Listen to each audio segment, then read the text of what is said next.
আসসালামু আলাইকুম এভরিওয়ান, সবাই কেমন আছেন? সবাইকে শুভ দুপুর। দেখেন আমার এই ভাই কত ছুরি নিয়ে বসেছে, সব ধার করছে। কেন ধার করছেন ভাইয়া এগুলা? কোরবানির জন্য এই ছুরিগুলো কেন ধার করছেন? কোরবানি দেওয়ার জন্য। কতটা দিয়ে কুরবানি দিবেন? 1,40,000। এগুলা কি বিক্রি করেন? এত ছুরি যে আপনি নিয়েছেন বিক্রি করেন? না, এগুলো সব কোরবানির জন্য। তা আপনি কয়টা কুরবানি দিবেন? এত ছুরি লাগে আপনার? ছুরি বেশি লাগে, কারণ ছুরি ওই তেলে, গরুর তেলে আর কি হয়ে যায়, ধার কমে যায়। যার জন্য রেখে আরেকটা দিয়ে করতে হয়। এক্সট্রা কিছু ছুরি রাখা লাগে। হ্যাঁ, একটা ধার কমে যায়, আরেকটা দিয়ে আর কি চালায় নেওয়া যায়। এইভাবে ধারাইতেছেন, এইভাবে ধার হয় ভালো। জি। আর ওই যে মানুষের যে খামারে যে ধার করে সেটা ভালো হয় না? না, ওইগুলো হলো ধার হলো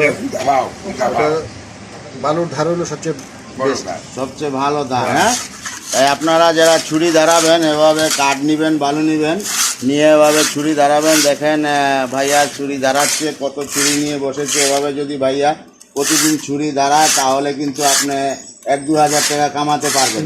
একটা ছুরি 20 টাকা 30 টাকা করে ধারাতে পারবেন। 30 টাকা দেয় না, 200 টাকা। একটা 200 টাকা, তাহলে তো অনেক টাকা হবে। 1000 টাকা হয়ে যাবে একদিন। যাক, এইভাবে আপনারা ছুরি ধারাবেন। এই দেখেন আরেক ভাইয়া এসেছে, দেখতে আছে। এই যে আরেকজন চাচা বসে আছে ছুরি নিয়ে। আপনার কটা ছুরি নিয়ে আসছেন? 3টা? এই দেখেন আরেক চাচা আছে এখানে দাঁড়িয়ে আছে, ছুরি দিয়েছে ধারানোর জন্য। তাই আপনারাও সবাই আসবেন, এখানে ছুরি ধারানো হয়। তাই একটা ছুরি 200 টাকা করে। হ্যাঁ, যার প্রয়োজন ছুরি ধারাবেন। হ্যাঁ, এখন কুরবানি গরু কত দিয়ে কিনেছেন? 1,40,000 টাকা দিয়ে। হ্যাঁ, মাশাআল্লাহ। এখন কুরবানি কি হিসাবে দিবেন?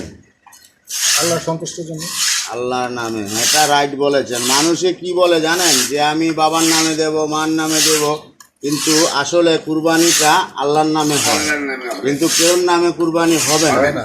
কিন্তু আমাদের দেশে অনেকে আমরা বলি কি আমরা নিজেদের নামে দিব, বাবার নামে দিব, মার নামে দিব, কিন্তু এটা নিয়ম না।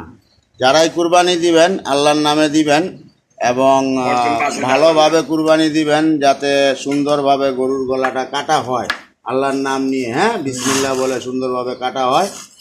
আর যাই হোক, ইনশাল্লাহ সামনে কুরবানি আসছে, আর বেশি বাকি নাই, 2 দিন বাকি আমাদের বাংলাদেশে কুরবানি ঈদ হবে।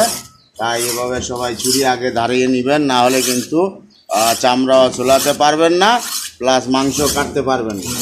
যাই হোক, সবাইকে অনেক অনেক শুভেচ্ছা, ভালোবাসা। সবাই ভালো থাকবেন। আল্লাহ হাফেজ। আসসালামু আলাইকুম ওয়া রাহমাতুল্লাহি ওয়া বারাকাতুহু।